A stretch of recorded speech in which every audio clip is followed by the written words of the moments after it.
Hello. So listen, free Palestine. Palestine never existed. An Arab Muslim state, independent state called Palestine, never existed in history. Before Israel, there was the British Mandate of Palestine from 1918 to 1948. Before the British, there was the Ottoman Empire that ruled from 1517 to 1918. Before the Ottomans, you had the Mamluks, which ruled from 1267 to 1517. All of this is a part of a big empire, in which the land of Israel was just a small, unimportant part. Before the Mamluks, there was the Crusaders that they actually have a state, but it wasn't exclusive. They also had a crusade state in Syria and in Turkey, different kind of territories, of course. And they ruled from 1099 to the year 1267. They had to kind of like share their territory with the Ayyubids. Before the Crusaders, there was the Arab period, which is separated to different dynasties and different empires fighting against each other. That was from 1634 to 1099. Before the Arabs was the Romans. The Romans conquered the land of Israel from the Jews in the beginning, after the first revolt. So you can count from the year 670 to the year 634. So that was the Romans, okay? Before that, it was Judea, land of the Jews. And Judea was independent for the second time. It was independent from 164 BC until about 70 CE. Before that, the land was ruled by the Hellenistic different kingdom, the Seleucids and the Ptolemies. Before that, by the Persians, and before that, by the Babylonians, and before that, Kingdom of Judea and the Kingdom of Israel, as history, the Bible, and archaeological finding are telling us. Okay, so Jews have been living consistently in the land of Israel for over 3,000 years. They are the only nation to ever establish an independent state exclusively in this land, and they did it more than 4 times. Remember I said before that Judea was Hashmonite Judea was the second time the Jews were sovereign. There were 2 other times, very short. In the second Jewish revolt against the Romans in the year 132 to 135, the Jews actually managed to take over the land for a short period of time, and they were independent, but only for 3 years. Okay, and then again there was the last Jewish revolt against the Romans, which most people never heard of. It was in the year 614 until the year 620, about 5 years, something like this, that the Jews revolted for the 4th time. There was another 3rd revolt that I didn't mention because it didn't lead to any kind of independence.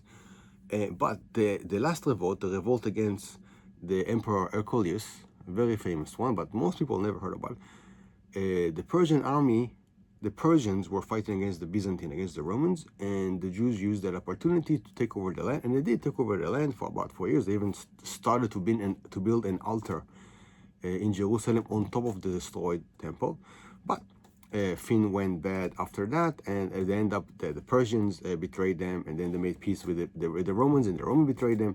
So it didn't went good, and then afterwards the Arab conquered the land. All right, but when the Romans ruled the land, there was no state called Palestine. Okay, when the Arabs conquered the land as part of their big empire from India to Spain, there was no state called Palestine. During the Crusaders never called the land Palestine. They called it the Holy Land. The Mamluks also, they never referred to the land as Palestine. Maybe they called it Syria. The Ottomans as well. When the Ottoman ruled the land was a part of Vilayat Damascus. And that's it. It was so Palestine was not even a province. Palestine was not even it wasn't even a name of a province. The only one to made the name Palestine, not Palestine, Palestina, into a province, an actual province, in the Roman, that was in the Roman Empire time. That after a few, usually in the Byzantine period, they actually changed the name Judea to it was Palestina Prima, and then there was Palestina Secunda, and also they made Palestina Secunda. Okay, so they cut the land, and the north side was Palestina Secunda, capital was Caesarea, and let's see, was Caesarea? Yeah, it was Caesarea. I'm not sure exactly. Maybe it was the other way around. Maybe Palestina Prima, the capital was Caesarea, and Palestina Secunda, the capital was actually Tiberias. Okay, because you see, the Romans, they destroyed Jerusalem in the first Jewish revolt. Okay, now after the second Jewish revolt, 70 years afterwards, after 135, the Romans built a new city on top of the ruins of Jerusalem, and they call it Aelia Capitolina. Aelia Capitolina, and it was a small city. Jews were not allowed to enter the city, by the way. Only in Tisha B'Av, the Jews were allowed to enter the city to pray and to mourn the destruction of the temple, and they had to pay for that. Now, when Christianity became the official religion of the Roman Empire, then Jerusalem started to be a big city, but it was not a capital city of the province. It was not the capital city of the Roman Empire, and it was not a capital city of the province.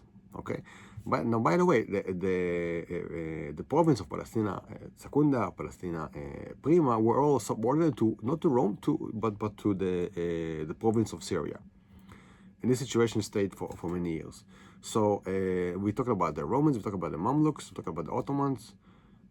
So a state called Palestine, an Arab independent country, never existed. The Arab never. If you would tell me that there was a time in history during the Muslim period, yes, Arab, Crusade, Mamluk, Ottoman, that the specific area became a distinguished Arab country called Palestine, then I would say, okay, yes, okay, that existed, okay, but none of that happened. It didn't happen. The Arabs never treated that area in any kind of speciality. They appreciate that Jerusalem is holy for them, yes, but beside that, they didn't do anything. Okay, Hebron is not holy for them. Okay, Safed is not holy for them. Nablus is not holy for them. Gaza is not holy for them. Okay, so never. The only thing that is close to that, okay, in the 18th century, there was a Bedouin chieftain, a fighter. His name was Dar el-Umma, okay? And he was working for the Ottomans, as most Muslims and Arab chieftains were working. They were collecting the taxes, and they were fighting against other chieftains for territory, basically, who's ruling this road, who's ruling this hill. It was nothing religion. It was nothing about national, okay? So this guy, what he did is that he had some sort of a beef with the Ottomans, and because of this beef, he joined forces with the Egyptian ruler, that Egyptian Ottoman ruler, a Mamluk called Ali Bey. And so they joined forces. Ali Bey of Egypt, he revolted against the Ottomans. And he revolted the Ottomans, and he took control of some territory, and he basically ruled it independently. That was mainly the north area of Israel, of the Golan, the Galilee, and Lebanon, basically, because he was a good friend with the Druze as well, and he was a Bedouin. Okay, so but of course, many of the other tribes, or Muslim tribes, and Turkomans, for example, all of them, they fought against him. Now, the thing about him is that he never called himself Palestinian. He never called the territory that he ruled Palestine, or any kind of name, other name. He hardly even made any connection. He made some connection with the Russians, okay? We don't know how the Russians treated him, just as Arab, okay? One of those Arab barbarians, okay? Now, the one thing about him is that he was actually very tolerant towards the Jews, and he allowed the Jews to return to live in the city of Tiberias on the Galilee lake, because they were expelled by the Druze and the Arabs from that city in a century before, in the year 1644. He allowed them to return to rebuild the city. The city was destroyed. He brought them and they rebuilt the city. That was in 1740. And he also allowed Jews to go back to Haifa and to Akko, because those places were very, very deserted. And he actually started to, he's actually the first Ottoman ruler to actually invest in the land since Suleiman the Great that built the wall. And there were also other things that he did, like Tiberias, the city of Tiberias itself. Okay, Suleiman the Great, the Ottoman Sultan that conquered the land of Israel. So he allowed the Jews to build a wall in Jerusalem, and he also what he did, he allowed Jews to rebuild rebuild Tiberias. Okay, but after that, nothing. Okay, so this is Dar al-Umar. This is a Palestinian. He never said he was a Palestinian. Did he establish a Palestine? No. So the only thing that is closest to some sort of sovereignty is that's it, basically. Okay, so there was never a state. Some people go and actually say that before Israel was established, there was a state called Palestine. What?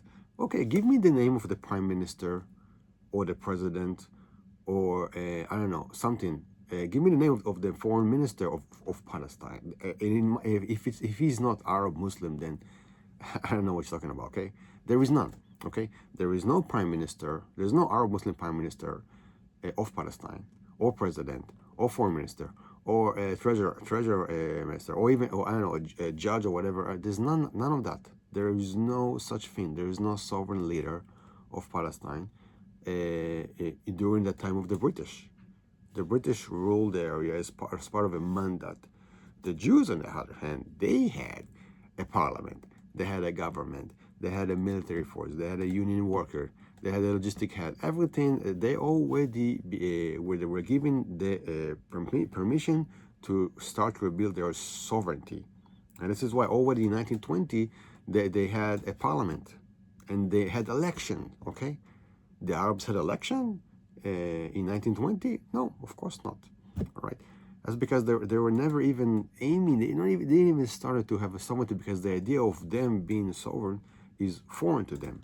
Okay, they always want they believe in pan-Arabic. Pan-Arabic idea means that all Arab countries should unite and be one Arab country. So the idea of Palestine is a different nation, separate from the other Arab countries, is foreign to the Arabs themselves. It's a completely foreign idea, because if you talk to Arabs in the 1920 or 30, they're talking about pan-Arabic, meaning that the entire Arab world will be one big state or caliphate. Okay, when Hajj Amin al-Husseini, the leader of the Arabs in the land of Israel in the 30s, he was a Nazi. He went to Hitler and talked to Hitler. He was a supporter of Hitler. In World War II, he was with Hitler. He was getting a salary from Hitler.